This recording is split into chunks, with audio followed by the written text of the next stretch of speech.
Presented by Leela Entertainment.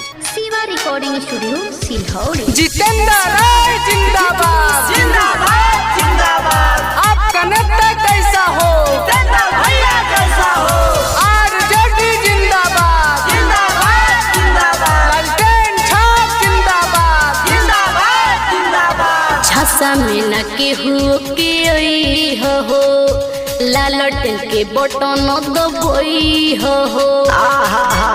आए बबुनी ठीक है को चरू। छासा में न केहू के ओई हो लालटेन के बटन दबोई हो।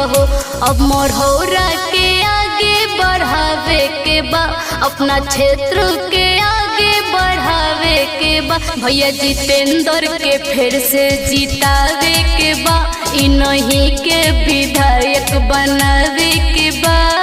लालू राबड़ी जिंदाबाद जिंदाबाद जिंदाबाद। तेजस्वी जिंदाबाद जिंदाबाद जिंदाबाद। आरजेडी जिंदाबाद जिंदाबाद जिंदाबाद।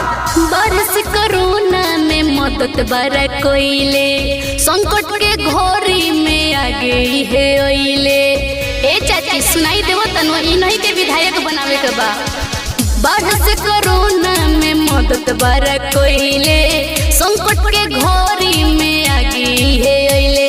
तेजस्वी के सीएम बनावे के बा, तेजस्वी के सीएम बनावे के बा। भैया जितेंद्र के फिर से जितावे के बा, इन्हीं के विधायक बनावे के बा। ए बूढ़ी सुनलू हो अब की विधायक केकरा के बनावे के बा? हाय बुढ़ाऊ अब की जितेंद्र बाबू के विधायक बनावे के बा। बारह दहार में काम कइले बा। जनता के सेवक बनी है शासक नहीं, ओइसनो नेता मोरहौरा के चाही। ए चाची ध्यान रखे ललटेन छा। हाय बाबरी याद बा। जनता के सेवक बनी है शासक नहीं, ओइसनो नेता मोरहौरा के चाही। कहे विजय नागेंद्र ना भुलावे के बा, कहे चंदा शर्मा ना भुलावे के बा। भैया जितेंद्र के फिर से जितावे के बा, इन्हीं के विधायक बनावे के बा।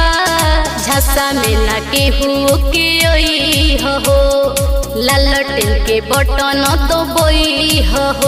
अब मोरहौरा के आगे बढ़ावे के बा, अपना क्षेत्र के आगे बढ़ावे के बा। भैया जितेंद्र के फिर से जितावे के बा, इन्हीं के विधायक बनावे के